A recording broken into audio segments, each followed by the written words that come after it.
We just approved that the other day, so we're proceeding with that work shortly. So I'd say, I think Riggs is doing the work, so we just got to get the right manpower schedule to do it. Probably in the next week or two if the weather stays nice. Okay, thank you. Is there any way somebody could turn Rich's camera off before we all get epilepsy here? Well, he's not there. I was wondering if he had been abducted by aliens. Well, No, my video lost up. I'm trying to fix it. okay. So just ignore it. All right. Matt, is there anything else? Matt Galino? Not from me, no. Okay. Thanks. Judy Crosby, 6 Condor Road. I thought a lot about whether I wanted to bring this, but after sitting through several recent meetings of various appointed and elected officials where there were troubling things that happened at the meetings from a diversity, equity, and inclusion standpoint, I wanted to come to the select board and ask, as you move into your budgeting season, please prioritize setting aside funds for all elected and appointed officials other than the school committee, which I understand doesn't work on your budget. And I guess FinCom would have to set their own aside, but I would encourage you to encourage them to have annual DEI training. I had to sit through a meeting recently where somebody joked about them all catching epilepsy, and they all thought it was like the funniest thing on the planet.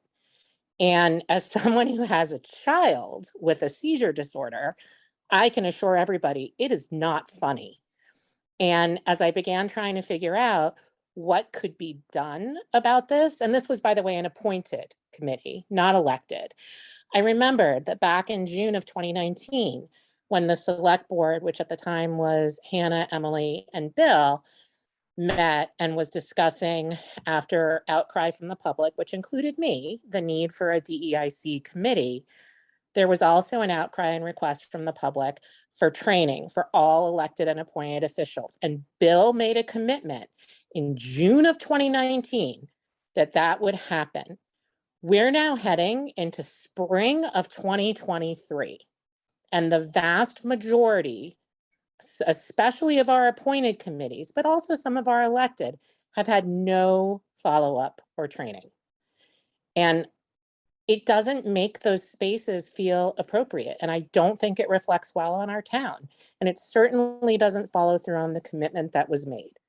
So I'm happy we have a DEIC, but it feels like we have it, but they're, again, advisory to the select board. The select board have to be the ones to do something here. I've debated putting an article in town meeting requiring all elected and appointed officials to have annual training.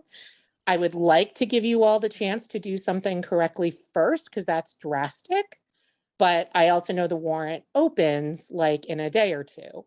I just don't ever want to sit in a meeting again where there are jokes about diseases or statements that we're only doing things to look racially correct. Thanks.